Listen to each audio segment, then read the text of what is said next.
The Star Wars galaxy is full of dangerous foes, and if you're like me, you like to kill all of them.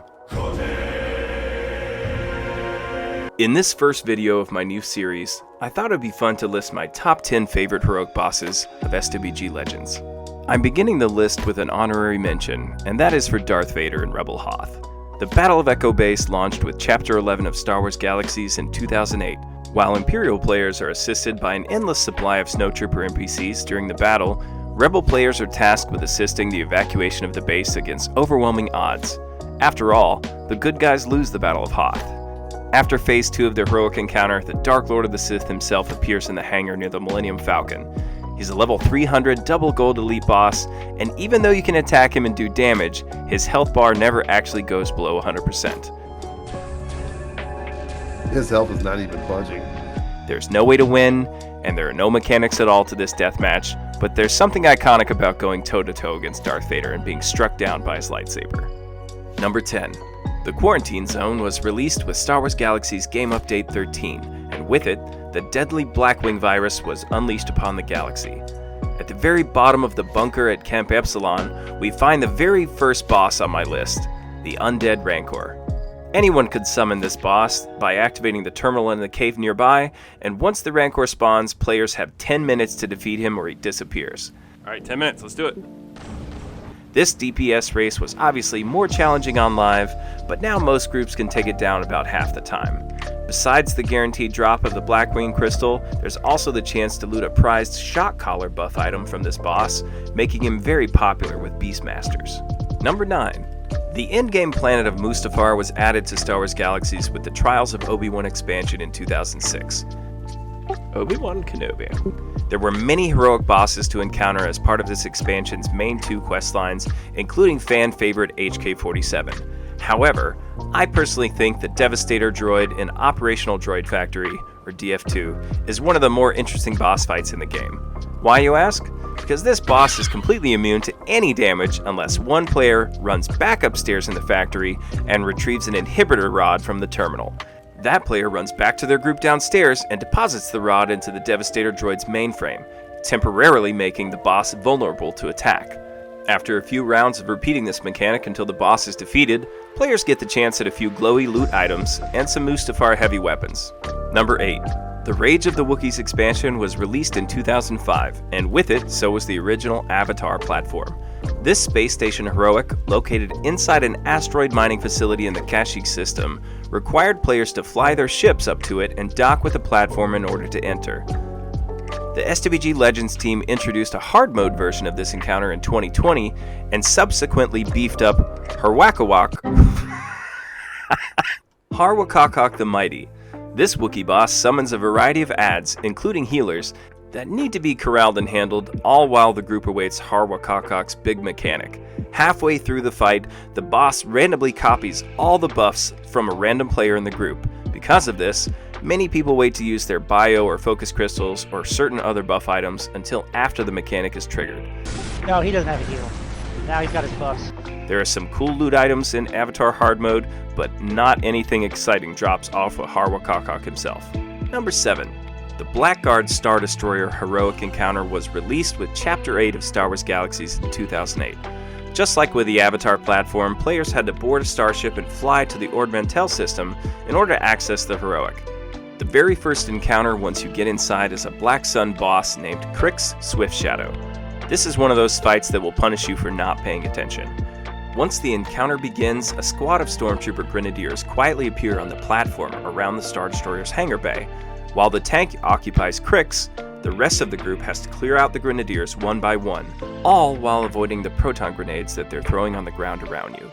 If you make a wrong move and get hit by the grenades, you get the added insult of being snared, which results in more than likely getting hit by more grenades until you're dead. I did not even have a fucking chance to move there. The boss in the final phase of this heroic does have the chance to drop a very cool statted backpack, but there isn't any loot worth writing home about in the first phase. Number 6. The first 2 heroic encounters of the Jedi theme park were launched by the SWG Legends team in 2020, and the first 2 bosses inside the visually impressive Dark Jedi Temple are Lord Kizash and Sinya Nilim. Kizash is an animated rock golem, and Sinya is a Twi'lek Dark Jedi. Both of these fights have a lot in common, including both having the same artifact phase, so I've combined them on my list. Mechanics-wise, both encounters are fairly complex. Endgame level players have to avoid dangerous red circle zones on the floor, weapon swap to corresponding elements, avoid saber reflex, and handle golem ad spawns, all while fulfilling their group role. Lucas, goddammit. These heroics really put what players have learned from their predecessors to the test. For their troubles, players have a chance to loot the legendary Darksaber from these encounters, so they can unite the clans of Mandalore once and for all. Number 5. While attacking the gigantic AT-ATs at the Karen invasions on Naboo are cool, nothing beats the suborbital flight battle of Phase 1 of Rebel Hoth, where you get to shoot down AT-ATs in a snowspeeder. Players get to live out the iconic battle from Empire Strikes Back, starting in the hangar during the pilot's briefing, led by Leia Organa. Outside of the hangar are a fleet of snowspeeders that act more or less like mounted vehicles in the game, with the added bonus of being equipped with laser cannons. The most efficient way to defeat the advancing Imperial walkers is to do strafing runs at their rear, where they don't have any guns. That's right, no harpoons and tow cables in Star Wars Galaxies, but besides the steering being incredibly rigid, this is still one of the most fun encounters in the entire game. Plus, you and your group get to quote Luke, Dak, Wedge, Jansen, and the rest of Rogue Squadron the entire fight. That got him. Number 4. The Old Ranger questline on Talos in SWG Legends sets players on a journey to hunt legendary world bosses, ending in a confrontation with the Gorax Matriarch from the Ewok movie. This 30-foot-tall monster can be summoned after a short questline that involves emoting at Ewok chiefs and arming Ewok villagers. The Gorax appears outside the tree village, and in addition to the considerable damage she does to the tank, she will periodically perform an area attack knockdown that stuns players on their backs with very little health. Many players have a /stand macro, or they spam type the command in order to get back on their feet before the tank is killed, and the Matriarch starts working her way through the rest of the group. Oh god, she's kicking me too, dude. Right in the dick, buddy. Players who complete the quest are rewarded with looting the Gorax ear buff item. Number 3, the last of the 5 original Star Wars Galaxies heroic encounters launched in 2008, hurling players into the ruins of Exar Kun's Sith Temple on Yavin 4. At the end of this incredibly challenging heroic were the 4 Horsemen of Exar Kun. In this phase, 2 players are tasked with doing melee-only attacks on 2 of the Horsemen that must remain separated, while also alternating aggro back and forth. This mechanic is generally referred to as a ping-pong mechanic in gaming. Another player is tasked with weapon swapping to match the corresponding elemental buff displayed on the Horseman's buff bar. One wrong move from anyone in the group and it's an instant wipe. You know, as terrible as it might be, we're getting pretty good at saving the day when this happens. If you can defeat the 4 Horsemen and the Word Bearer, Exar Kun's ghost is a cakewalk by comparison. The long-dead Dark Lord of the Sith has the chance to drop the most expensive painting in the game that will net the player who loots it a payday in the hundreds of millions of credits. Number 2, the second half of the Jedi theme park recently launched on SWG Legends in 2025 and brought back 2 characters veteran players might recognize from the early days of the village of Aurelia. For better or worse, a Jedi player is required to enter this heroic, and that player decides whether to take on the light side encounter versus Mellichae or the dark side encounter of the Old Man. Yeah, it'll give me both. Join the light side, join the dark side. Everything in-game players have learned from Kizash and Sinya is ramped up to 11 in these encounters, and there are even mechanics from Droid Factory on Mustafar mixed in. My favorite phase comes toward the end of the light side encounter, where evil force ghosts of random group members appear with lightsabers.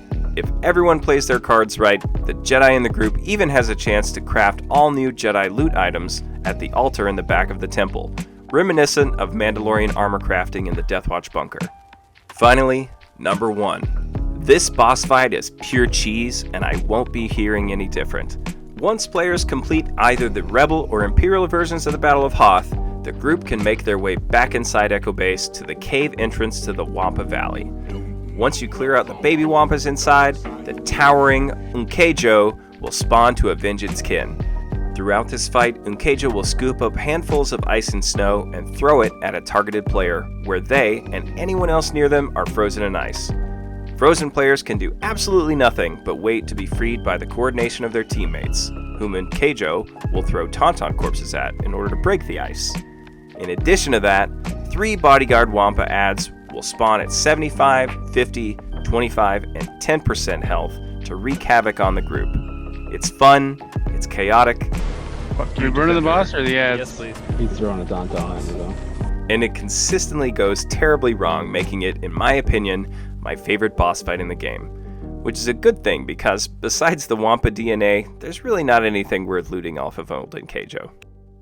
Thank you for watching, and if you like this video, be sure to like, subscribe, and let me know in the comments about your favorite Star Wars Galaxies boss fight. If you're interested in joining our guild or our Discord, please visit MandalorianBrotherhood.com.